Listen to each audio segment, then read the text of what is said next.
Hey guys, welcome back to the channel. I'm Callie and today I am going to be going through my entire July TBR. In the month of June, I was able to read 20 books, most of which weren't on my TBR. So I have my nice stack of books. I've actually already I've finished one already and I've started two of them. So very pleased with how July, which technically when I'm filming this isn't even July yet. July is tomorrow. Oops. But whatever. So I'm just going to jump right into it with the book that I've actually already finished for this month, and that is Two Dark Reigns by Kendare Blake. This is book 3 of the Three Dark Crowns series. So this is for my reread of Three Dark Crowns, and I am so in love with this reread. It is so eye-opening. I get to see a lot of the foreshadowing and understanding, and I do think that this book out of all four is my favorite because we get so much more depth and history to the world. So love this series, highly recommend it. It's dark, it's creepy, it's just overall a great time. The next book that I have is actually my book of the month from March. And that is, I'm reading it now until it doesn't have a dust jacket, The Two Lives of Lydia Byrd by Josie Silver. This is supposed to be a adult romance, but with a magical twist. So from what I know about this book is our main character's life is going great. She's engaged, getting ready to get married. And then her fiance is killed in a car crash. But when she dreams, she gets to talk and be with her fiance. But in real life, she is really struggling. So it is our main character struggling between those two worlds. And I think it is going to probably be a very heart-wrenching book, but full of romance and very heartwarming. The next book, which is again another one that I have started, is White Rage by Carol Anderson. This is a nonfiction book illustrating things that have been left out of our history books when it comes to people of color. I'm reading this to further educate myself on the Black Lives Matter movement and continue the journey to being anti-racist. So I really want to be able to read more books like this in the future. The next book that I have is Onyx and Ivory by Mindy Arnett. This one's been on my TBR for a while. I'm really excited to get to it, especially because I think the sequel in this duology just came out last fall, I want to say. The reason I was drawn to this is the cover. I think the cover is beautiful and creepy and inviting. It almost kind of reminds me of the Johnny Depp movie of Sleepy Hollow. From what I gather, this follows a girl who is the daughter of a trader, and that legacy follows her when she finds an abandoned caravan and potentially the boy she loves is missing or dead.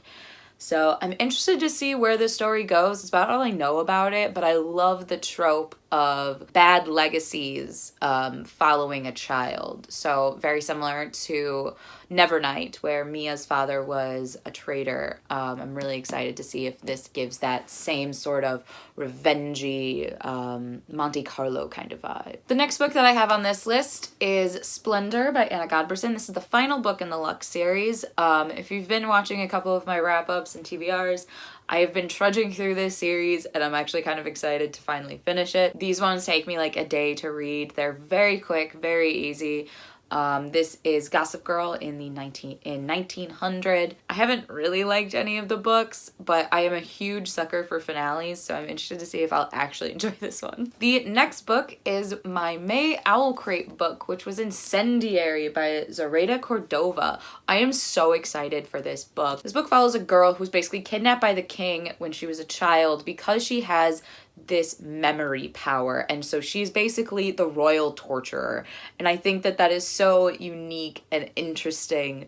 It takes a lot of different spins on general kidnapping chosen one tropes, and I'm just super hyped. I expect full-blown rebellion, a lot of sass, and some definitely dark backstories in this. I am just super pumped. The next book that I have on my list is The Wandering Star by Romina Russell. This is the sequel to Zodiac, which was our March book of Serpent and Badger book club book pick. That is just such a mouthful. I have no idea. So this is a long time coming. I've been meaning to finish this series.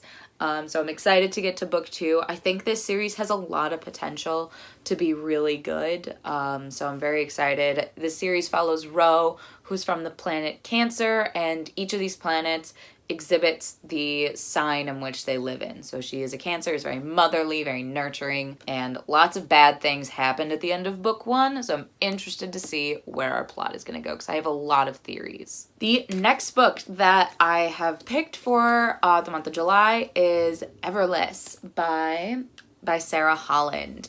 This is a book that, again, has been on my TBR for a hot minute. And basically the main aspect of this that is drawn to me is time is currency. And that whole plot idea is so fascinating to me. I've heard a lot of mixed reviews about this. People either love it or hate it, so I'm really excited to see where I fall on that spectrum. The next book that I have on this list is my May Fairy Loot book, which is Girl Serpent Thorn. This follows a princess who basically has the power to kill with a touch, very roguelike, and is when she is let out for her brother's wedding, bad things happen. There's demons, there's all sorts of bad magic and cool magic. I am super pumped for this book. A, it's a gorgeous book, and B, it just sounds super intriguing.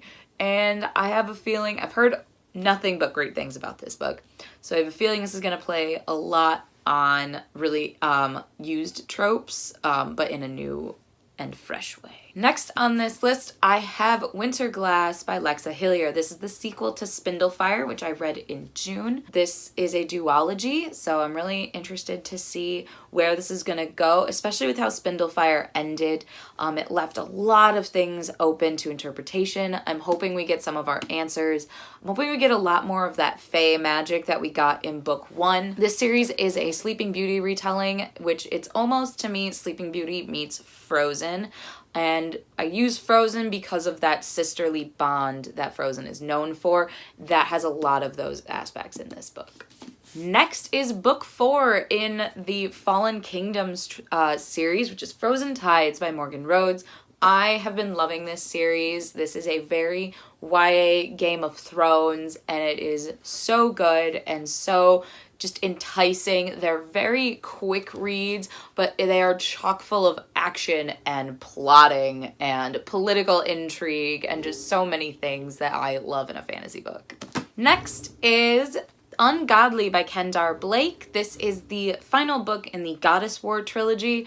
I haven't been super loving this trilogy. I don't feel any connection to the characters. Basically, the old Grecian gods are dying in the most brutal and ironic ways possible. I am kind of curious to see how it ends, because each book kind of ends nicely. She didn't mean for this to end up being a trilogy, but it just sort of ended up that way. So I'm curious to see, each one almost has a different plot, with just the general why are the gods dying plot at the core, I guess.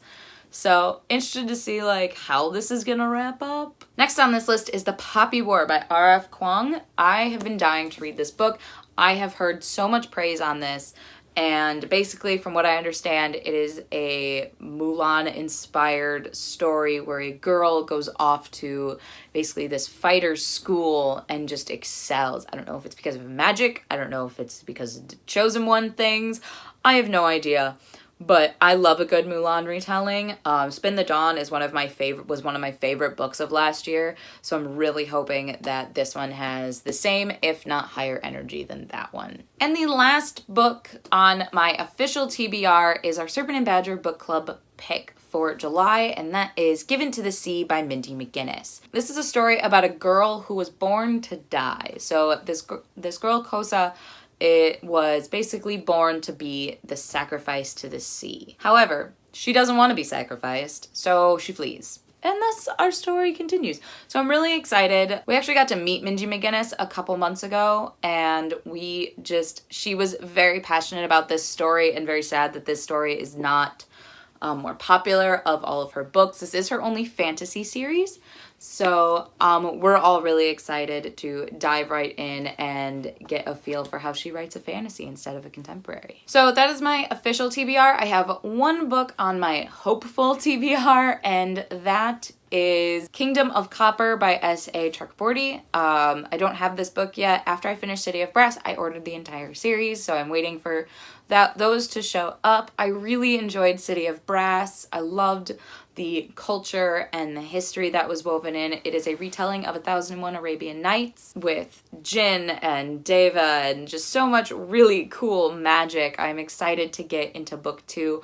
I have a feeling book 2 is where it is at. I'm hoping I'll be able to get to this. It kind of depends on a couple of different things. A, if I get it here on time, and B, if I have time.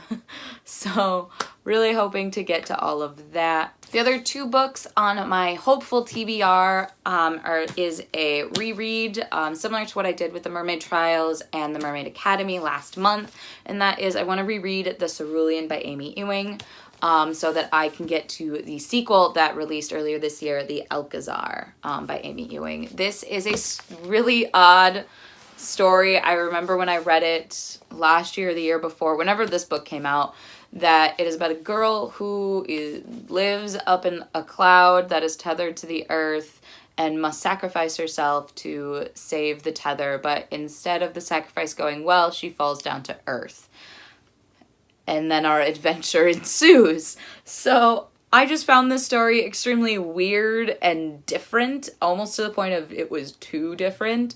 But I did enjoy it overall, so I am really excited to see where the Alcazar comes in, because it has been a hot minute. I remember bits and pieces of this book, but I definitely want to reread it before I jump into the sequel.